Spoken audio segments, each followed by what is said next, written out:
गांव की गलियों में कई किस्से हैं, पर एक किस्सा ऐसा है जो आज भी सुनकर लोगों के रोंगटे खड़े हो जाते हैं। ये कहानी है एक कबाड़ी वाले की। नाम था उसका हरिया। आज से करीब 40 साल पहले हरिया गांव-गांव घूमकर पुराना सामान खरीदता था और शहर जाकर बेचता था। उसकी दुकान नहीं थी, बस एक पुरानी साइकिल थी और उस पर उसकी पूरी दुनिया। एक दिन हरिया सुबह सुबह निकला। काम अच्छा चला, खूब सारा भंगार मिला। शाम हो चुकी थी, लेकिन हरिया का मन नहीं भरा। थोड़ा और कर लेता हूं, यही सोचकर वो जंगल के पास वाले गांव चला गया। रात के 10 बज चुके थे। घर जाने का रास्ता लंबा था, लेकिन एक जंगल वाला छोटा रास्ता था जो सीधा उसके गांव जाता था। हरिया ने फैसला लिया, चलो उसी से चलते हैं, जल्दी पहुंच जाऊंगा। वो साइकिल चलाता हुआ जंगल में घुस गया, लेकिन कुछ ही दूर गया था कि लालटेन की रोशनी जो दूर दूर तक दिख रही थी, अचानक गायब हो गई। अब बस चारों ओर सन्नाटा था और हल्की सी सड़ी बदबू। तभी पेड़ों पर कुछ हलचल हुई। हरिया ने देखा कोई चीज एक पेड़ से दूसरे पेड़ पर छलांग मार रही थी।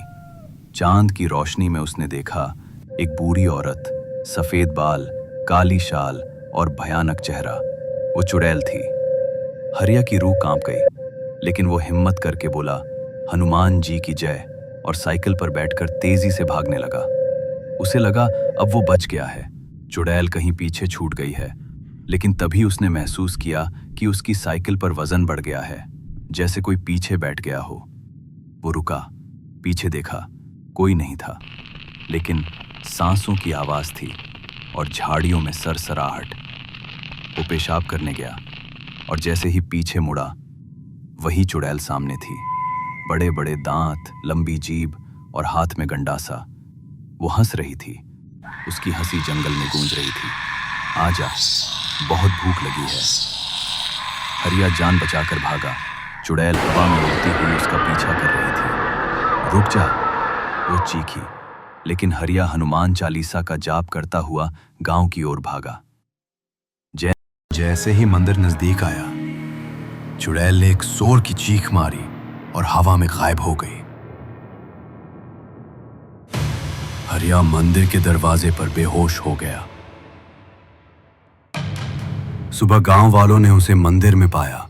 जब उसने पूरी बात बताई तो गांव के बुजुर्ग बोले, वो जंगल मांस नोचनी चुड़ैल का है।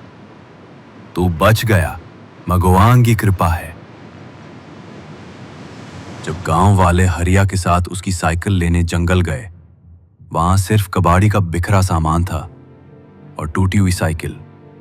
कोई इंसानी निशान नहीं, बस दरिंदगी के सबूत।